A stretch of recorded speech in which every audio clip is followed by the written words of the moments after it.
اللہ علیہ ایک عابد شب بیدار تھے۔ وہ ایک عظیم الشان سلطنت کے فرما روا ہونے کے باوجود ایسے مرد درویش تھے جس کی راتیں مسلح پر گزرتی تھیں اور دن میدان جہاد میں۔ وہ عظمت و اقتدار کا ایک عظیم پیکر تھے جنہوں نے اپنی نوک شمشیر سے تاریخ اسلام کا ایک روشن باب لکھا۔ سلطان نور الدین زنگی رحمۃ اللہ علیہ رات کا بیشتر حصہ عبادات اور مناجات میں گزارتے تھے۔ ان کا معمول تھا کہ نماز عشاء کے بعد بکثرت نوافل پڑھتے اور پھر رسول اکرم صلی اللہ علیہ وسلم پر سینکڑوں مرتبہ درود بھیج کر تھوڑی دیر کے لیے بستر پر لیٹ جاتے۔ چند ساعتوں کے بعد پھر نماز تہجد کے لیے اٹھ کھڑے ہوتے اور صبح تک نہایت خشوع و خضوع کے ساتھ عبادت میں مشغول رہتے۔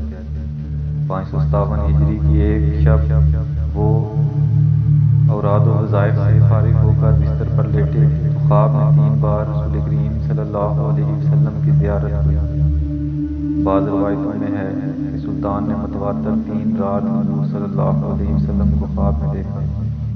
ہر مرتبہ 2 آدمیوں کی طرف اشارہ کرتے ہوئے حضور صلی اللہ علیہ وسلم نے فرمایا، نور الدین یہ آدمی مجھے ستا رہے ہیں، ان کے شر کا استحصال کر۔ نور الدین یہ خواب دیکھ کر سخت مضطرب ہوئے، بار بار استغفار پڑھتے اور رو رو کر کہتے، میرے آقا و مولا کو میرے جیتے جی کو کوئی ستائے یہ نہیں ہو سکتا۔ میری جان، مال، آل و اولاد سب آقائے مدنی پر نثار ہے۔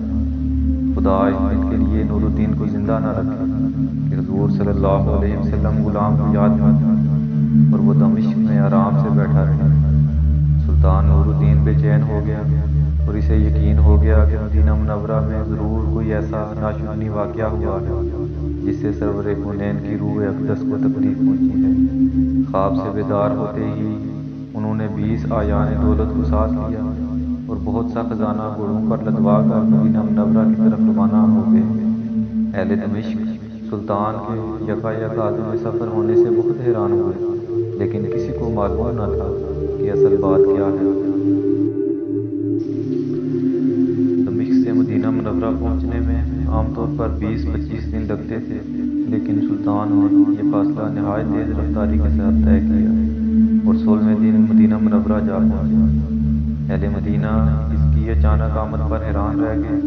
سلطان نے آتے ہی شہر میں آنے جانے کے دروازے بند کرا دیے، پھر منادی کرا دی کہ آج تمام اہل مدینہ اس کے ساتھ کھانا کھائیں۔ تمام اہل مدینہ نے نہایت خوشی سے سلطان کی دعوت قبول کی۔ اس طرح مدینہ منورہ کے تمام لوگ سلطان کی نظر سے گزر گئے، لیکن ان میں وہ آدمی نہیں تھے جن کی شکلیں انہیں خواب میں دکھائی گئی۔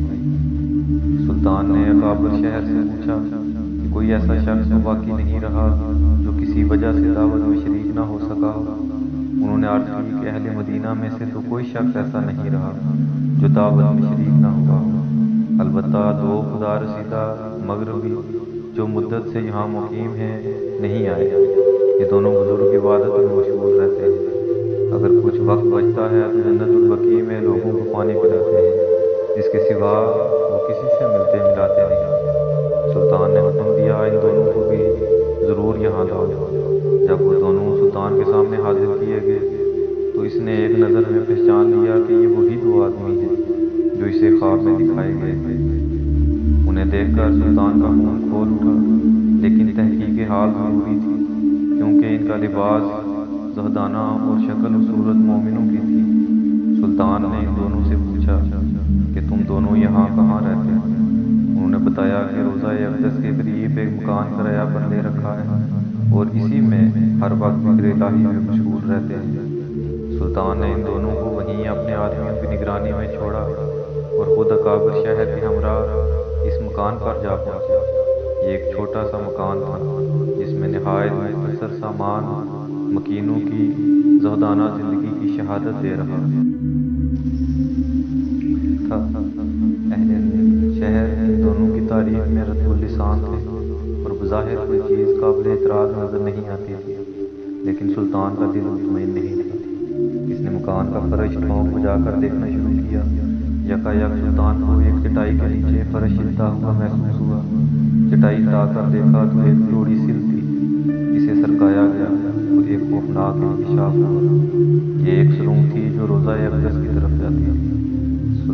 سارا معاملہ آنن فانن سمجھ گئے اور بے اختیار ان کے منہ سے صدق اللہ و صدق رسولہ النبی الکریم نکلا۔ سادہ مزاج اہل مدینہ بھی ان بھیڑ نما بھیڑیوں کی یہ حرکت دیکھ کر ششدر رہ گئے۔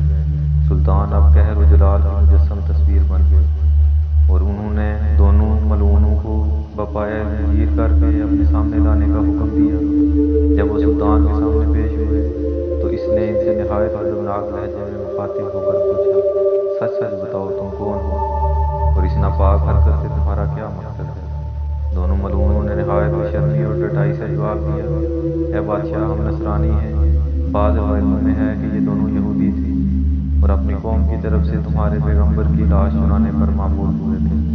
ہمارے نزدیک اس سے بڑھ کر اور کوئی کار ثواب نہیں ہے، لیکن افسوس کہ اس وقت جب ہمارا کام بہت تھوڑا باقی رہ گیا تھا تم نے ہمیں گرفتار کر لیا۔ ایک روایت یہ ہے کہ یہ سلوم حضرت عمر کے جسد مبارک تک پہنچ چکی تھی، یہاں تک کہ ان کا ایک پاؤں ننگا ہو گیا تھا۔ سلطان کا پیمانہ صبر لبریز ہو گیا۔ اس نے تلوار کھینچ کر ان دونوں بدبختوں کی گردنیں اڑا دی اور ان کی لاشیں بھڑکتی ہوئی آگ کے الاؤ میں ڈلوا دی۔ یہ کام انجام دے کر سلطان پر فکر طاری ہو گئی اور شدت گریہ سے اس کی گگی بن گئی۔